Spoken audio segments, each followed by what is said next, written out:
In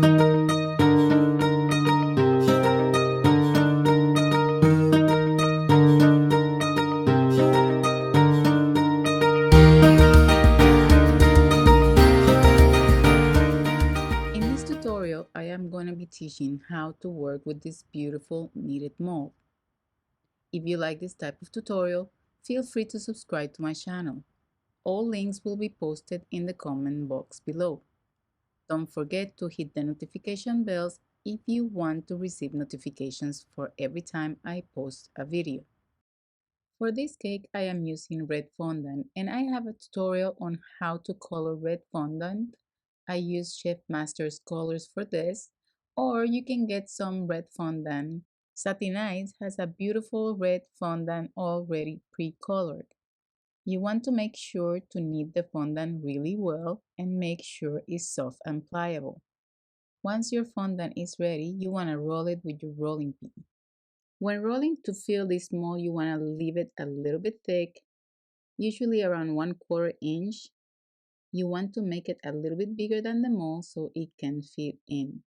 There's different kinds of knit molds. This one has a cable pattern to it. You want to place the fondant over the mold and make sure that everything is really well pressed. I pass the fingers through the edges to make sure that the fondant is cut.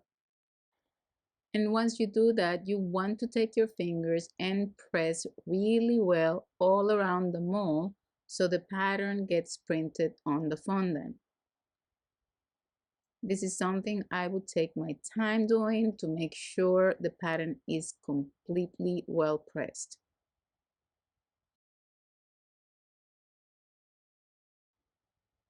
Sometimes I open the mold to make sure everything is pressed. If it's not printed well, I can press a little bit more. Just make sure to place it in the same spot it was before. So lightly open it and you can check if the print is there. As you can see, it's already printed and I can place it on my cake. You can see how beautiful this pattern is. I sometimes use corn syrup to glue this to the cake, but if it's too thick, you can add some water to it.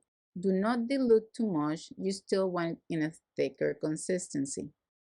Make sure to brush this everywhere on your mold and then you're ready to attach this to your cake. I already attached one of the molds and I'm adding another one, and it's very easy to just place the mold. I open it a little bit to see where it meets, place it there, and then place the rest. If you feel uncomfortable doing this or it's hard for you, you can always place the mold in the freezer for 5 minutes, take it out of the mold, and place it manually without the mold. This will be your option. Once the mold is pressed, you want to make sure that everything is well placed and there's no bubbles, so lightly pass your hands around it. Make sure that where it meets, there's no holes or gaps. This cake, I wanted to make it look old, almost like one of those old, ugly Christmas shirts, so I am adding some chocolate color. This one is from the Sugar Art Company. Basically, I am adding it dry and I'm placing it everywhere on the cake. I'm not trying to be perfect, so it doesn't matter if one area is stronger in color than others.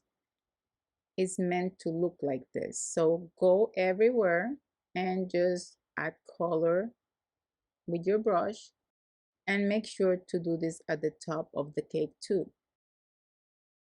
Once I'm done adding all the dust, I'm gonna take a paper and add some lemon extract to it and clean the excess powder. This will make the raised areas a little bit brighter and leave the darkness more in the crevices of the pattern. I am using this other mold as an addition to the cake. It really doesn't need it, but I thought it would be fun. Basically, you use it the same way as the other, it's just a smaller mold. This one I detach completely and I bend it a little bit so it can go around the cake. So you can slightly stretch it to not press your fingers on it because you will lose the pattern, but you can curve it so it goes around the cake easy. Then with no glue, I put it on top of the edge to make sure I can stretch it so it meets the other side and curve it around the cake. Once I have the mold meeting to the other mold and I curve it around the cake, I am ready to add some glue and glue it to it. When you place it, you can dust it, clean it with lemon extract, and you're ready to add any extras. I have decided that I want buttons and belts almost like a quilt. These buttons are knitted buttons, and I will post the links on the comment box below for them. They're very easy to make. You can do both of them at a time, or you can do one. They come out really easy, and I'm making 3 of them. You can use the red fondant or you can use the black fondant. I had leftover black, so I'm using black. I am painting them in gold, so at this point this doesn't matter as much. For the belt, you do the same. You take a piece of fondant, you knead it well, and place it on the mold, and I usually take the excess away from it. Just use your fingers, make sure to press well, and make sure all your lines are really well cut and they show clean. You can put all these molds in the freezer if you want to. For the belt, it might be easier if you're a beginner. For the buttons, it's really not an issue. It's very easy to work with. Now you're ready to paint them in gold or leave them like that if you want. I am using gold highlighter mixed with some lemon extract. And I make sure that everything is painted, so make sure to pick it up and paint the edges. Then make sure to retouch the top if you touched it.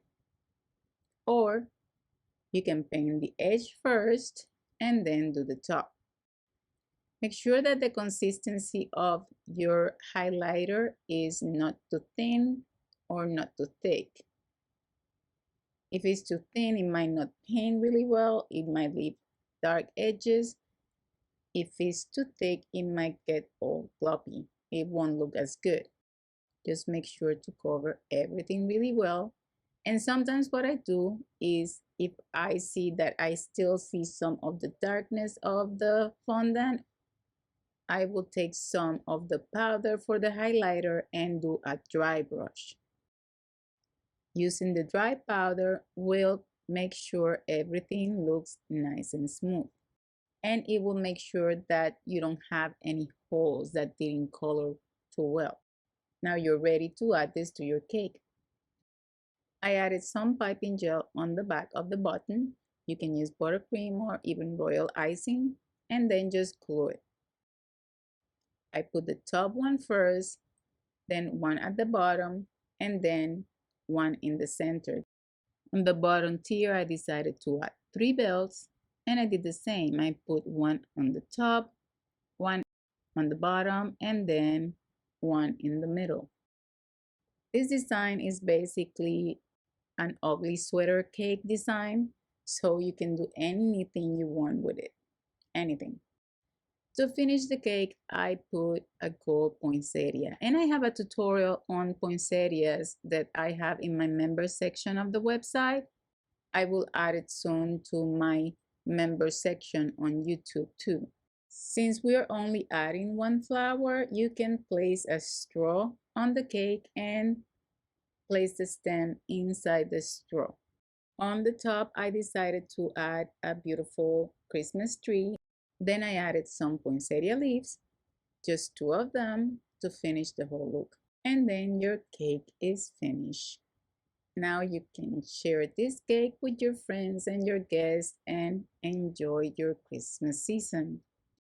I will post all the links for the things I use on the cake in the comment box below, and I will pin it to the comment section.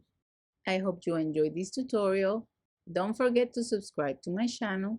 Visit me in Facebook, Instagram, and until next time, Ta-ta!